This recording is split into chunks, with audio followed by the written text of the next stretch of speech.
قلنا القول الثالث في المسألة اللي هو أن يطرأ العذر في أثناء الوقت. قال يلزمه القضاء إلا إذا بقي من وقت الصلاة بمقدار فعل الصلاة. إذا بقي من الوقت بمقدار فعل الصلاة وطرأ العذر، كل الوقت اللي فات ده كله ما أداش الفريضة، وطرأ العذر بمقدار يسع للصلاة، يلزمه يجب عليه. بمقدار أقل لا يسع أداء الصلاة لا يلزمه القضاء.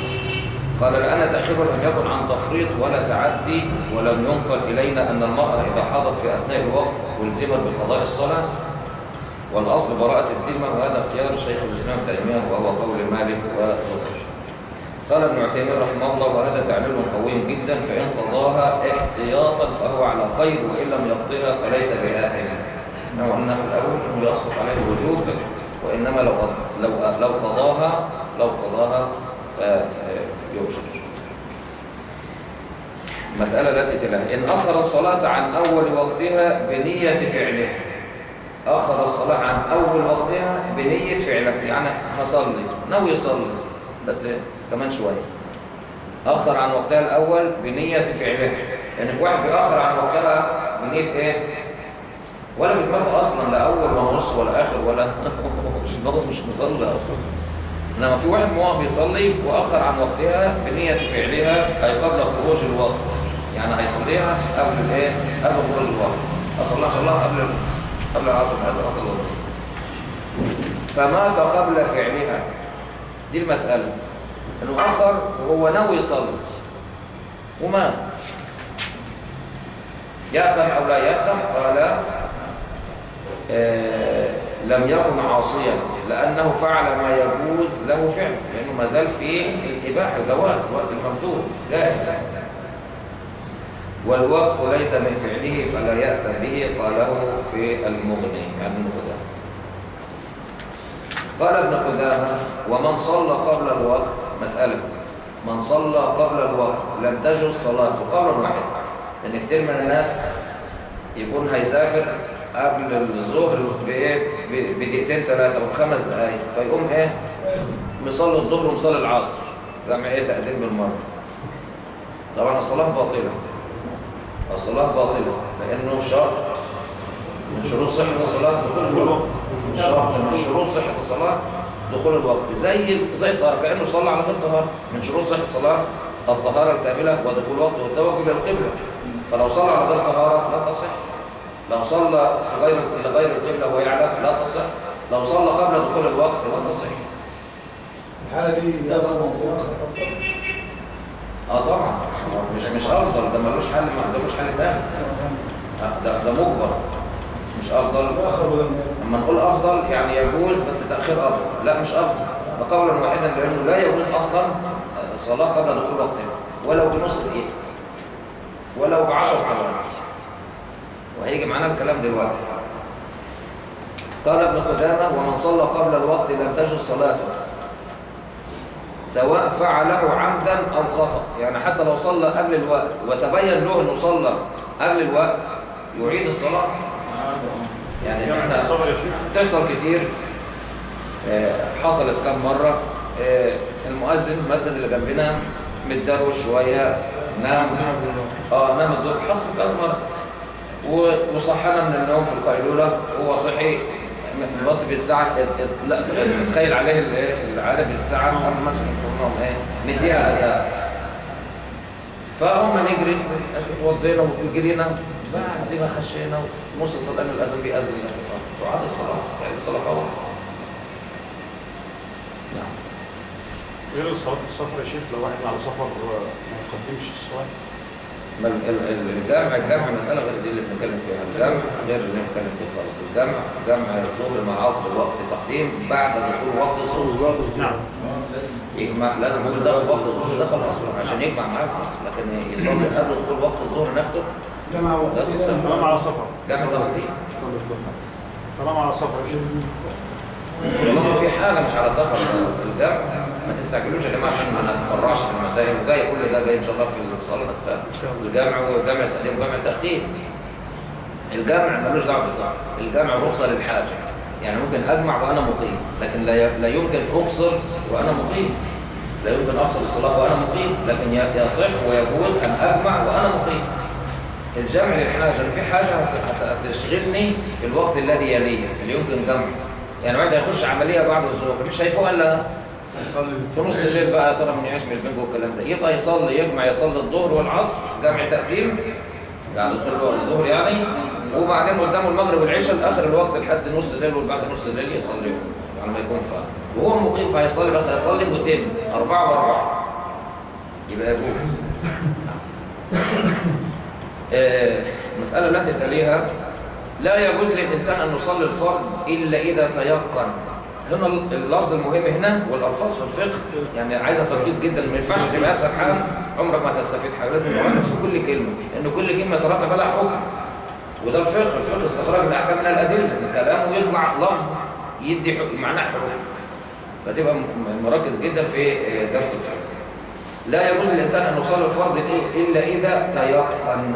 هنا اللفظ اللي بنأكد عليه لفظ إيه؟ تيقن، يقين. ضد اليقين إيه؟ الشك. ضد اليقين الشك. يبقى لا يجوز أبدا أنك تصلي وأنت شاكك إن كان وقت خش، لا ما خشش. في الشك ده لا يجوز أن تصلي. لابد أن تنتظر حتى تتيقن من دخول الوقت. تتيقن من دخول الوقت. لا يجوز للإنسان أن يصلي الفرض إلا إذا تيقن أو غلب على ظنه دخول الوقت، وأما لو شك في دخوله فلا يصلي. إذا شك في دخوله فلا يصلي، وإنما يعرف دخول الوقت باجتهاده إن كان له معرفة بذلك. يعني عامل علامة بقى الشمس وعدت بقى لها أهو، كان بتبقى الشمس تبان من الشباك كده. كانت أم رحمة الله عليها وأمات المسلمين كانت كده، ما فيش لا ساعة ولا يعرفوا في الساعات ولا حاجة، فمعلمين الايه؟ الشمس باصت من الشباك من هنا يبقى العصر، فننتظر برضو ايه لغايه ما تيقن انه عدت كمان شويه، لانه فيه الوقت بيتقدم ويأخر وكلام. او بخبر من يثق بقوله سواء كان رجل او امراه، او بخبر من يثق بقوله، يعني اسال حد يثق فيه يقول له صلينا او اذن خلاص. إذا علم باجتهاد منه أن وقت الصلاة قد حان. مسألة إذا علم باجتهاد منه أن وقت الصلاة قد حان، ثم تبين له أنه خطأ، فعليه إعادة الصلاة. عليه إيه بقى؟ إعادة الصلاة. هو هنا صلى، ودي الوجه الثالث للعبادة اللي قلنا إما أداء وإما قضاء وإما إعادة. هنا صلى وصلاة صحيحة، صلى صلاة إيه؟ صحيحة، لكنها فقد الشرط ودخول الوقت، تبقى غير صحيحة، تبقى باطلة، فعليه إيه؟ أن يعيده. وتكون صلاته التي صلاها نفلا، لقوله تعالى إن الله لا يضيع أجر من أحسن عملا. أيضا أذكر أمي بالخير رحمة الله عليها وأنت المسلمين، كانت تفعل هذا كثير جدا. يعني تصلي وبعدين تلاقيني نازل، رايح فين يا ابني؟ والله رايح أصلي. قلت أنا صليت. لا معلش ربنا يجازيك خير، هتقدري قد كده وتصلي كمان مرة. كثير من هذا. المسألة الأخيرة في هذا الباب اللي هو وقت الصلاة، لا يكفي الاعتماد بدخول وقت الصلاة مجرد سماع صوت الأذان من مذياع أو تلفزيون، حتى يتيقن، أيضا اليقين يتيقن أنه أذان البلد المقيم فيه. ما تعتمدش يعتمد على تلفزيون ولا على إذاعة، لأنه أحيانا، وهذا يحدث مع كثير من الناس، إنه يكون أذان في فيلم، أذان في تمثيلية، أو أذان في بلد أخرى. يعني في بلاد بتأذن قبلنا، السعودية بأذنوا قبلنا تقريبا ساعة إلا ربع كده ولا حاجة. في بقى بلاد كمان قطر وتخش كده تلاقي قبلنا بوقت أكتر. واخد بال حضرتك؟ فلا بد من اليقين إنه أذان البلد، لأنه فرق التوقيت أنت ملزم به. أنت ملزم بفروق التوقيت في الصلاة وفي الصيام وفي الإمساك. يعني ما ينفعش تفطر في رمضان على أذان السعودية أو على أذان مش عارف أي بلد أخرى، بل لابد أنك تتيقن الأذان إيه؟ أذان بلدك الذي تقيم فيه، وكذلك الصلاة، لأنه ربما كان الأذان منقولا من بلد أخرى، أو كان الأذان صادرا من تسجيل أو نحو ذلك. طبعا يبقى مسألة عارف تقرأها ولا نكتبه وخلاها الدرس اللي جاي. كملها ونكتب في الأذان. حكم الصلاة إذا نام عنها أو نسيها. مسألة مهمة هنختصرها إن شاء الله، بس بشرط صلى الله عليه وسلم. صلى الله على نبينا محمد. محمد بصحصح نص ونص. صلى الله عليه وسلم. في ناس كده زعلانه ما بيصلوش على النبي ليه؟ صلى الله عليه وسلم. عايزين تروحوا؟ طب صلوا. اللهم صل وسلم عليه الصلاه والسلام. جزاك الله خير. حكم الصلاه اذا نام الانسان عنها او نسيها. عمدة المسألة هذا الحديث الذي رواه مسلم البخاري ومسلم عن أنس بن مالك رضي الله عنه أن النبي صلى الله عليه وسلم قال من نسي صلاة فليصلها إذا ذكرها لا كفارة لها إلا ذلك. يعني لا تصح، ملهاش كفارة، ملهاش بقى لو ساب صلاة يصوم 3 أيام ولا يطعم مسكين ولا بتاع. لا كفارة لها إلا إيه؟ إلا ذلك أنه يصلي. في رواية مسلم قال إذا النبي صلى الله عليه وسلم إذا رقد أحدكم عن الصلاة أو غفل عنها فليصلها إذا ذكرها فإن الله عز وجل يقول وأقم الصلاة لذكري. قال دلت هذه الأحاديث وغيرها على وجوب أداء الصلاة إذا فاتت بنوم أو نسيان وأنه إيه بقى؟ يجب ذلك على الفور. دي اللي عايز حضرتك تفهمها وتصحصح شوية عشان تستفيد. يجب ذلك على الفور يعني ايه؟ يعني انا نسيها عليا النهارده ونسيت خالص ان انا ما صليتش الظهر وما افتكرش لما جيت انام الساعه 12 بالليل افتكرت صلاه العصر وصلاه المغرب جماعه والعشاء جماعه وجيت انام افتكرت ان انا كنت الظهر كنت مش عارف بعمل ايه وقلت لما اخلص اصلي وانشغلت ونسيت وجيت اتغديت ونمت والعصر اذن قمت صلاه العصر وفي دماغي 10 على 10. جيت انام بالليل الساعه 12 بالليل الساعه 1 بالليل افتكرت ان انا ما صليتش الظهر. اصلي امتى؟ هي دي. مفيش بقى بصليه بقى بكره بعد الظهر يعني اصلي الظهر بعد الايه؟ بعد الظهر لا. دلوقتي وهكذا اي عدد من الفرائض فاتك اي عدد من الفرائض فاتك تصليها. لو تصور بقى واحد نام ونام من الظهر لحد ما صحيش الا بالليل يبقى عنده الظهر والعصر ده تذكر هو الظهر يجيب بقى العصر بقى ترتيب لا احنا هنقول العصر لا يجيب الفرض الفائت فرض. مسألة انه يجيب ثاني عشان الترتيب قول ضعيف. انا برد عليه قول ضعيف لا يلتفت اليه. قاله بعض اهل العلم انه لو ما صلاش العصر مثلا ودخل لهم بيصلوا المغرب فيصلي المغرب وبعدين يصلي العصر وبعدين يصلي المغرب ويصلي العصر تاني للترتيب. هذا قول ضعيف، قول لا يلتفت اليه لانه لا يتعبد الله بفرض مرتين في اليوم. يعني القول ده يقول لك ايه؟ ما صلاش الظهر دخل لهم بيصلوا العصر فيصلي الظهر ورا امام العصر يبقى كده صلى الظهر وبعدين يصلي العصر وبعدين يصلي الظهر تاني للترتيب. فنقول له اولا الترتيب سقط بخروج الوقت لانه الوقت مش هيرجع زمان مش هيرجع تاني مش هترجع الساعه هو خلاص العصر اذن اذا الترتيب سقط خلاص. الحاجه الثانيه هو بيقول لي صلي الظهر وبعدين يصلي العصر وبعدين يصلي الظهر تاني يبقى صلي الظهر كم مره؟ لما نوى الاولانيه ظهر سقط من خلت الذمه منه سقط من على صلاه الظهر. لما يجي يصلي المره الثانيه هينوي ايه كمان بقى تاني يبقى تبقى اعاده والاعاده لا تكون الا اذا كانت الاولى غير صحيح يبقى لا تنفع الاعاده ولا تنفع قضاء ولا تنفع وليست اداه طبعا ولا اي حاجه ممكن نخش بنية الاستراحة. بنية ايه؟ احنا لما هو بيصلي الله ونخش بنية العصر. يجوز المسألة اللي احنا اتكلمنا فيها وبنقولها ان شاء الله هيجي في وقتها برضه ان شاء الله في الصلاة ان شاء الله انه يجوز انه يخش خلف امام العصر بنية الظهر وخلف امام المغرب بنية العصر وخلف امام العشاء بنية المغرب يعني يجوز. انما الاعمال بنيته ونعمل لكل امرئ ما نوى هيجي التفصيل فيها هو اللي خلاص ذكرته قبل كده ان شاء الله عشان نكتفي نخلص بس كده. نقول بس نأكد على ديت يجب ذلك على الفور. دي الجملة اللي عايز حضرتك تحفظها. يجب ذلك على الفور. ذلك اللي هو ايه؟ من نام عن صلاة ونسيها فليصليها حين يذكرها يجب ذلك على الفور. دي بقى اهو. ما فيش انام وخلاص ما فيش كمان شوية. صلى على سواء كان ذلك في وقت نهي أم غيره. برضه في وقت الكراهة ما فيهاش كراهة خلاص.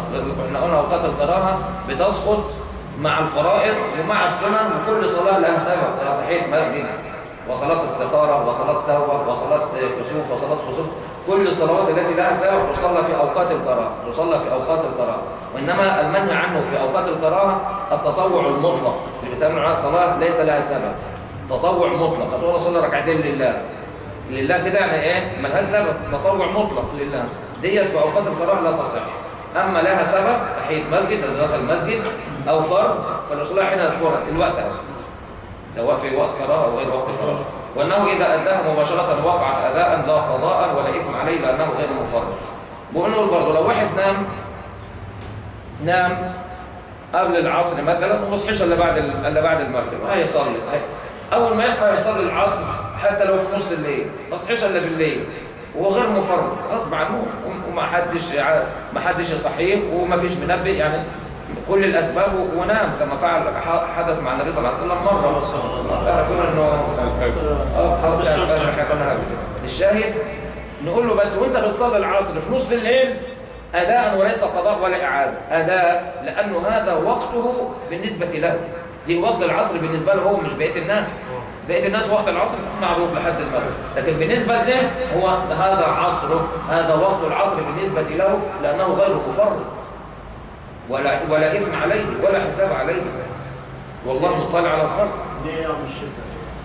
ليه ايه بقى؟ العصر عليا ولا لا، ما عليه، مش من اللي عليه العصر وخلاص. واحنا هيجي معانا ايضا التلفظ بالنية لتحديد نوع الصلاة ليس من السنة بل مخالف للسنة بل هو بدعة، كما قال ابن القيم وعلماؤنا ان التلفظ بالنية اقول ايه؟ ما تقولش حاجة، النية محلها القلب. اقف انوي في قلبك ان ده العصر بتاع النهارده والعليم الخبير الله سبحانه وتعالى مطلع، ما يحتاج ان احنا نعلمه ونقول له نويت اصلي فرض العشاء حاضر 4 ركعات جماعه مأموما او مهتما ومش عارف، كل هذا من مداخل الشيطان، كل هذا من البدع. لا يجوز التلفظ بالنية البتة، لم يثبت عن النبي محمد صلى الله عليه وسلم في حديث صحيح ولا ضعيف أنه تلفظ بالنية لتحديد نوع الصلاة البتة، يعني ولا مرة.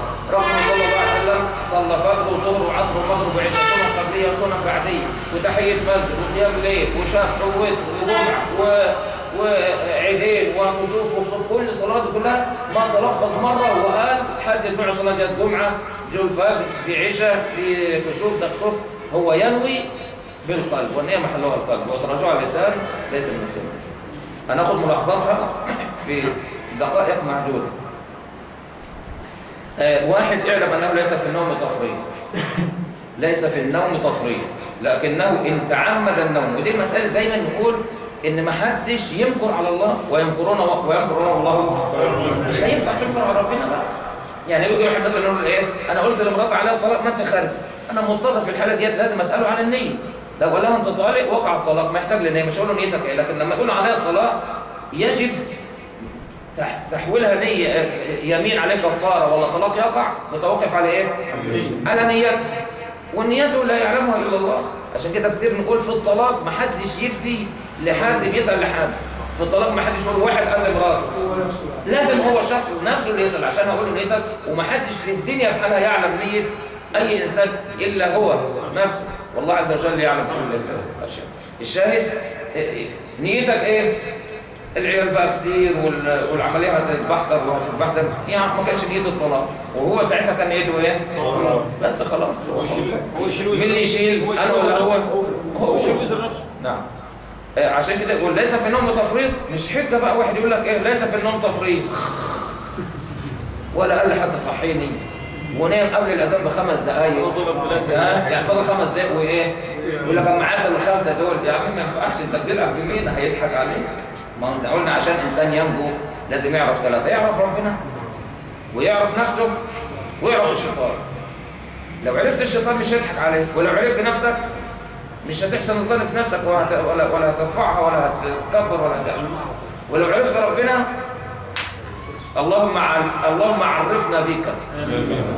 الشاهد ليس في النوم تفريط بس بشرط، لكنه إن تعمد النوم متسببا به لترك الصلاة أو تأخيرها فلا شك في عصيانه، فلا شك أنه إيه؟ عاصي. وكذلك من نام بعد أن ضاق الوقت لأداء الصلاة، نام بعد أن ضاق الوقت، يعني فاضل ربع ساعة وهو ما صلاش الظهر وفاضل ربع ساعة العصر وينام، لا شك في إثمه ومعصية. 2 ينبغي للمكلف، المكلف اللي هو مين؟ المسلم العاقل البالغ، المسلم العاقل البالغ ده اسمه المكلف، أن يراعي الأسباب أهي تحتها خط، الأسباب زي ما حكينا قبل كده سيدنا النبي صلى الله عليه وسلم لما هو راجع من الغزوة و3 أيام ما ناموش وراجعين بقى لصبر مقطوع والودن مقطوعة وغزوة بقى يدخلون في دمائهم وعرسوا، يعني هينام بالليل بعد العشاء، طبعا في فجر بقى ده مع التعب ده غالب الظن إيه؟ نوم. فقبل ما ينام قال النبي صلى الله عليه وسلم من يكلأنا لصلاة الفجر، حد جدع يضحي بنفسه وايه ويمسك نفسه ويقعد كل شويه لو شويه ميه ولا يصرف في نفسه، من يكلأنا لصلاه الفجر، يعني عايزين منبه، طبعا ما فيش منبهات فعمل منبه بني ادم، فقام بلال ابو الدرداء اي حد ابو هريره واحد من الصحابه قال انا اكلكم يا رسول الله، فنام الجميع ثم نام المنبه على ما ضربش، فما صحوا الا على لسعه الشمس 9 و10 الصبح لسعة الشمس فصحوا. أول ما صح النبي صلى الله عليه وسلم قال أضعتنا يا نوام، أضعتنا يا نوام، قال يا رسول الله أخذني الذي أخذك؟ لا يكلف الله نفسا إلا وسعها، كل إنسان مطلق. الشاهد إنه هنا النبي أخذ بالأسباب ولا ما أخذش؟ هي دي اللي بقول لحضرتك عليها. أول الأسباب اللي تاخد بها حضرتك إنك تنوي وبصدق وبإخلاص ويقين، والله يطلع عز وجل على قلبك، يبقى يعلم من قلبك ان لو الفجر راح هتنحصر طول النهار ويمكن طول العمر على ضعف، يعلم هذا في قلبك، هو مطلع القلوب، فيعلم عز وجل انت نايم وكل همك في النوم يا رب اصل الفجر، يا رب ما يروحش الفجر، يا رب واخد بالاسباب. ده اول اخذ بالاسباب اللي هو اخذ بالاسباب المدد من الله عز وجل. نمرة 2 الأسباب اللي في الصلاة المادية بقى، المنبه فلان صحوا ناخد تليفون بعضنا ونقعد نخبط على بعض ونرن على بعض، كنا بنصحيهم زمان دلوقتي هم اللي بيصحون، هو تعود. أول ما تصحى أسبوع بس بالتليفون بعد كده هتلاقي نفسك مش محتاج حد يصحيك. صلى على الرسول صلى الله عليه وسلم. هتستحملهم ولا يسامحونا اللي وراه حاجة يسامحنا معلش عشان ما نكملش بقى نمشي. ينبغي للمكلف أن يراعي الأسباب التي تعينه على اليقظة للصلاة. فعن أبي هريرة رضي الله عنه صلى الله عليه وسلم حين قفل من غزوة خيبر سريته حتى إذا أدركه القرى عرس يعني حط وقال لبلال اكلأنا بالليل، الحديث اللي ذكرناه. 3 من فاتته الصلاة لنوم أو نسيان فقام لأدائها فإنه يشرع له أن يؤذن للصلاة، مسألة الأذان يعني، حتى لو قام بالليل هيصلي بقى الظهر أو العصر اللي فات والكلام ده، طبعا مش أذان بقى على الصبح والله أكبر ده ما حدش في الدنيا يقول كده، يأذن لمين؟ بس سنة يستحب. طب لو ما أذنش ولا مشكلة ولا يأثم، طب لو ما أقامش ولا شيء ولا يأثم، لكن لو أذن وأقام هياخد الأجر ولو أقام فقط ولو أذن وأقام ولو ما أذنش ولا أقام، يعني كلها مع بعضها كده جائزة في كل الأحوال. نعم. قال ما فاتته صلاة لنوم أو نسيان فقام لأدائها فإنه يشرع له. يشرع يعني إيه؟ يجوز. تسمع كلمة يشرع يبقى يجوز أو يستحب، تمشي كده وتمشي كده، هو يسأل نفس الكلام. نعم. يشرع له أن يؤذن للصلاة ويصلي السنن الراتبة كما يصليها للوقت ويقيم الصلاة.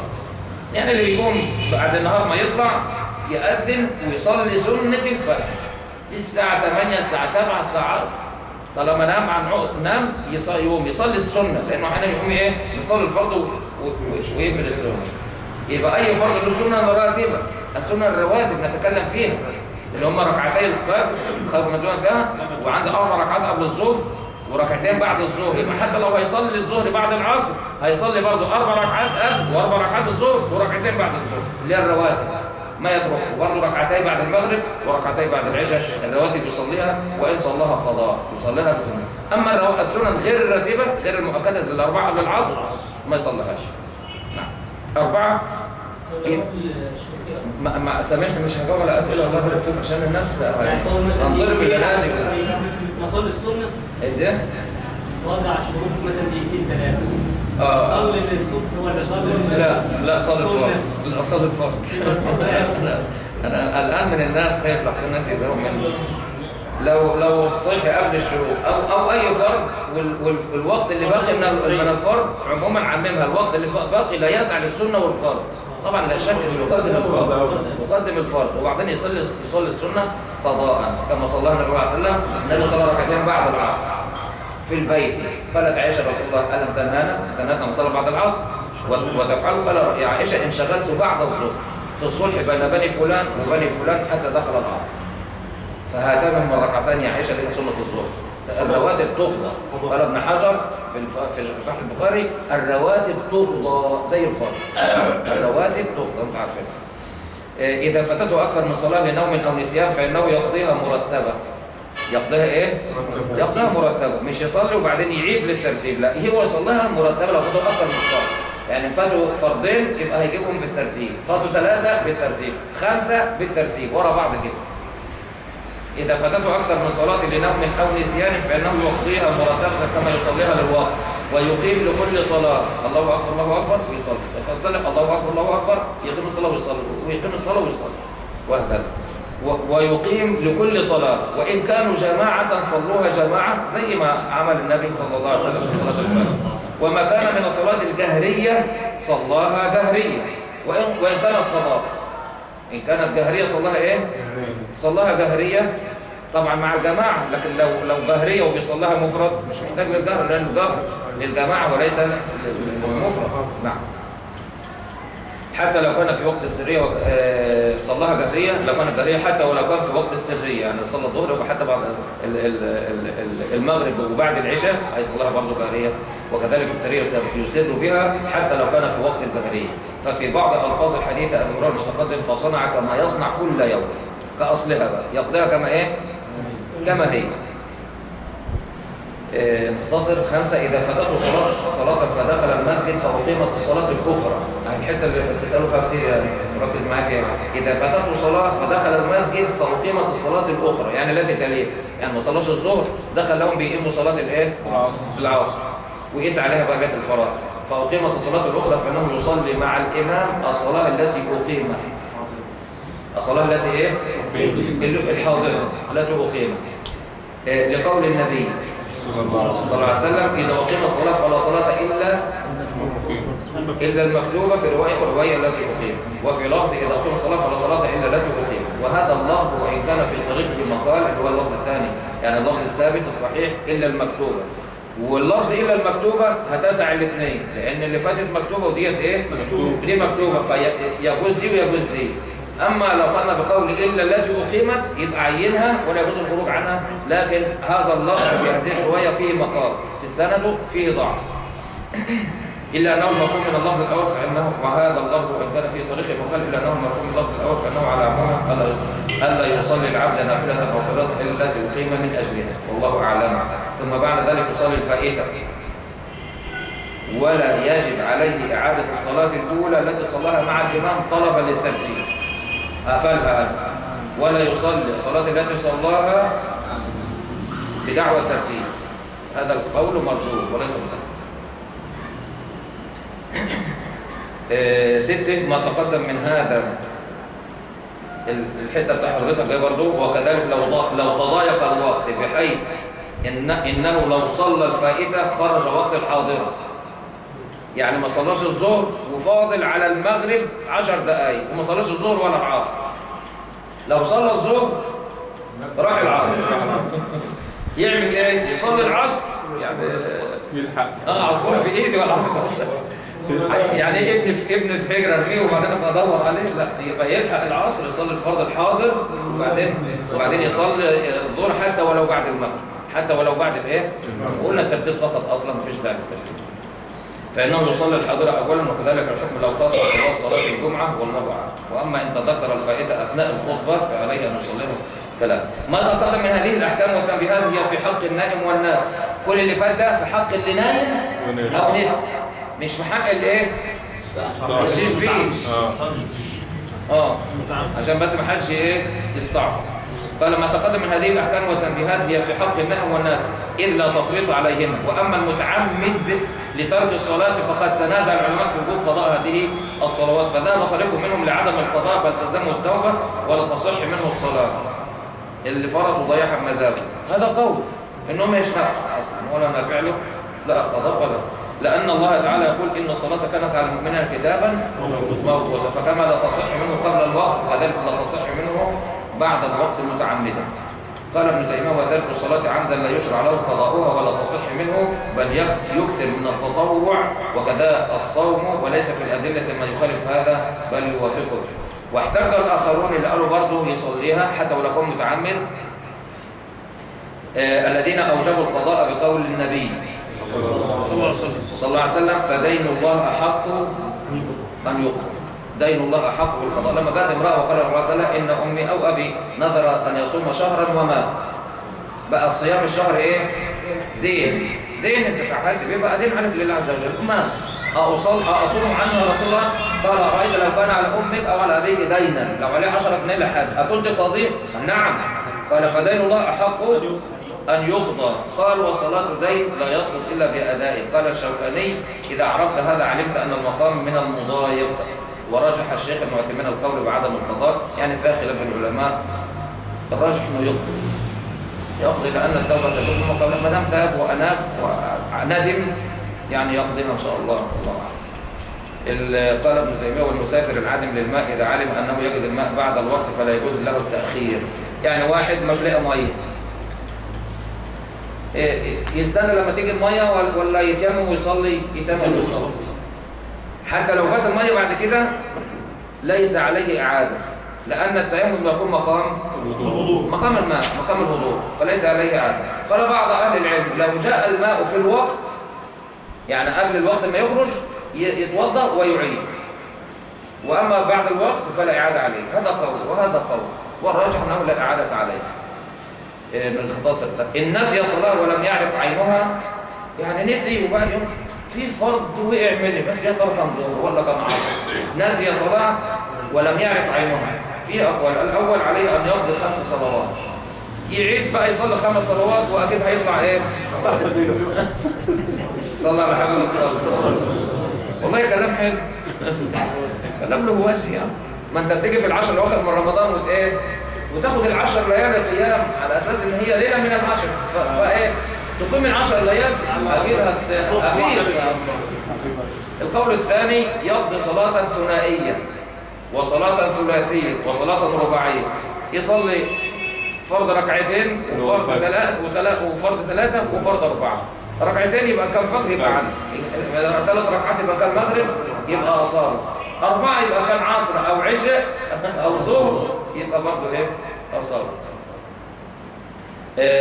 قالوا إذا ذكر أن عليه فائتة وهو في الخطبة يسمع الخطيب أو لا يسمعه فله أن يقضيها في ذلك الوقت إذا أمكنه القضاء إدراك الجمعة، بل ذلك واجب عليه عند جمهور العلماء.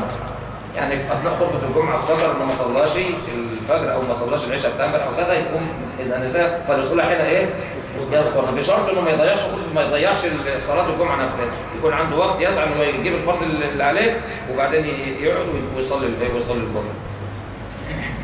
الأخيرة قال ابن تيمية ومن أخرها أي صلاة لصناعة أو صيد، واحد أخر الصلاة وهو بيعملوا عاملين عارف اللي بيعملوا الصبة عملوا بتاع الاسمنت والبتاع ده ولو سابوه على ما يصلوا هيفصل، ده بيسميه للصناعة. أو صيد يعني حاطط الشبكة ولو سابه مش عارف إيه.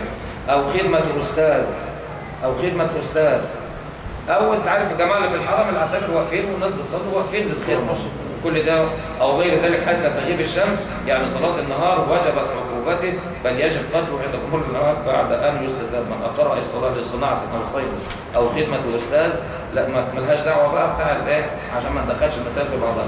بتاع الحرم ده مجبر بالقانون لأنه الأمر يحتاج وجوب إنه يقف للحراسة، لأنه ده بتاع بقى وفي إمام وقصة طويلة. لكن هو بيتكلم بيقول ايه؟ غير الحراسه للشركات، غير حراسه الشركات وحراسه مش عارف ايه، والصيد اللي قاعد يصطاد كده ومستني يجيب له سمكتين ولا بتاع، واللي فاتح الدكان مستني يجيب له زبونين عشان ياخر الصلاه. كل الكلام ده يعني لا يجوز ويأثم. اقول قولي هذا واستغفر الله لكم واقم الصلاه.